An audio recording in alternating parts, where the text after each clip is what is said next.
Good morning everyone, welcome back to my channel. I hope সবাই খুব ভালো আছেন আর আমিও ভালো আছি। নতুন একটি ভিডিওর সাথে সবাইকে অনেক অনেক ওয়েলকাম এবং ভালোবাসা জানিয়ে শুরু করছি। আজকের একটি রেসিপি ভিডিও শেয়ার করব।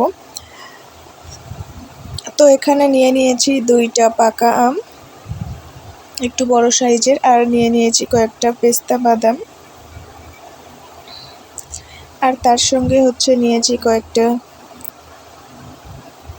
কিশমিশ। এখানে নিয়েছি কেশর। তো কেশরটা অনেকে অনেক নাম বলে। আর এখানে নিয়ে নিয়েছি আমন্ড বাদাম। যে কোনো বাদাম নিয়ে নিতে পারেন, বা আমি একই বাদাম নিয়ে নিয়েছি বলে সেম বাদাম নিতে হবে এমন না। আর এখানে নিয়েছি এলাচ। আমি 4টে এলাচ নিয়ে নিয়েছি। আর এখানে নারকেল ভাঙতে গিয়ে নারকেলটার অবস্থা এমন।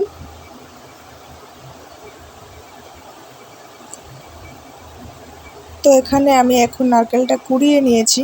নারকেলটা আমাকে এইভাবে নিতে হয়েছে কারণ নারকেলটা খোলস থেকে উঠে এসেছিল, এই জন্য আপনারা আপনাদের পছন্দ অনুযায়ী নিয়ে নেবেন। আমি একটা নারকেলের মালা নিয়েছি যেহেতু নারকেলটা অনেক বেশি বড় ছিল। আর আমি এখানে সিমুই ব্যবহার করেছি 100 গ্রাম। আপনারা চাইলে এই পরিমাণ অনুযায়ী বাড়াতে পারেন, তবে সেখানে অন্যান্য ইনগ্রেডিয়েন্টসও বাড়াতে হবে। আর এখানে দুধ নিয়েছি 500 গ্রাম। তো রান্নাটা শুরু করা যাক। এখানে কড়াইতে দিয়ে দিয়েছি ঘি। আপনারা চাইলে সরিষার তেল দিয়েও ভেজে নিতে পারেন সিমুইটা। এরপর আমি সিমুইটা হালকা আঁচে ভেজে নেব। অনেক বেশি কালো হয়ে যাবে না, আবার একদম সামান্য থাকবে না। সিমুইটা একটু লালচে লালচে করে ভাজা হলে তখন টেস্টটা ভালো আসে। নয়তো ভাজা কম হলে সিমুইটা রান্নাটাও ভালো হয় না। তো আমার এখানে প্রায় একটু লাল লাল হয়ে এসেছে। এই যে আমি এমন করে নিয়েছি,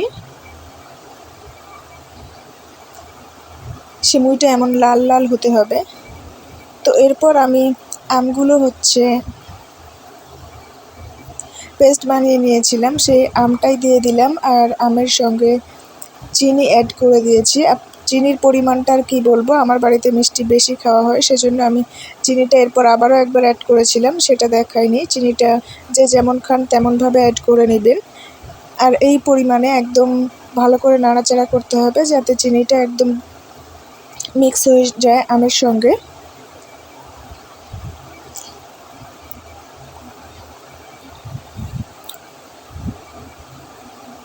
চিনিটা ভালোভাবে প্রায় হয়ে গেছে। যখন মিক্স হয়ে যাবে এরকম হালকা একটা লালচে বরণ চলে আসবে, তো এরপর নারকেলগুলো দিয়ে দিতে হবে। এখানে নারকেলগুলো ভালো করে মিশিয়ে নিতে হবে।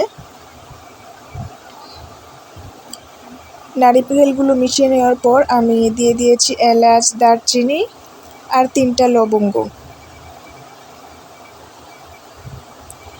তো প্রতিদিনের মতো একটি রিকোয়েস্ট করে নিই, যারা আমার চ্যানেলে নতুন, চ্যানেলটি সাবস্ক্রাইব করে পাশে থাকবেন। পাশের বেল আইকনটি অবশ্যই বাজিয়ে দিবেন যাতে আমার ভিডিও ছাড়ার সঙ্গে সঙ্গে আপনাদের কাছে একটু নোটিফিকেশন চলে যায়। আর এরপর দিয়ে দিয়েছি সব ধরনের বাদামগুলো কুচি আমি একসঙ্গে দিয়ে দিয়েছি।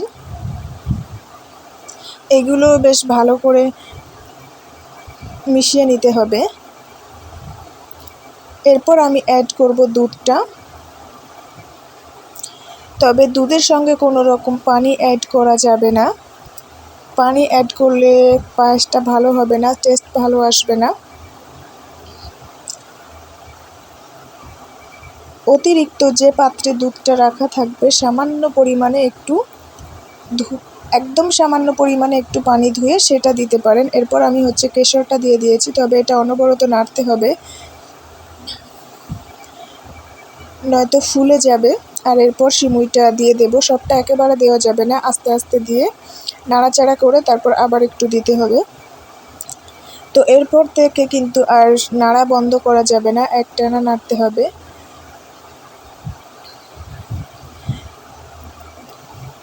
যেহেতু দুধের পরিমাণটা বেশি, একদম দেখে বুঝতে পারছেন যে গায়ে লেগে যাচ্ছে কড়াইয়ের।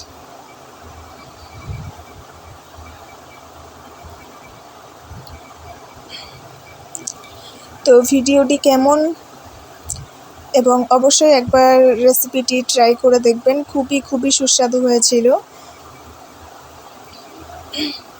আর এখন দেখছেন একদমই কমে গেছে। তো এই পর্যায়ে আমি নামিয়ে নেব, আমার রেসিপিটা প্রায় রেডি। আর একদম গায়ে দেখছেন ধরে গেছে। তো ভিডিওটি কেমন হয়েছে জানাতে ভুলবেন না। লাইক করবেন, কমেন্ট করবেন, শেয়ার করবেন। দেখা হবে নেক্সট কোনো ভিডিওতে। ততক্ষণ সবাই ভালো থাকবেন, সুস্থ থাকবেন, সাবধানে থাকবেন। আরও একবার বলছি, রেসিপিটি কিন্তু অনেক সুন্দর হয়েছিল। আর এমন একটু রসালো থাকতে নামাতে হবে।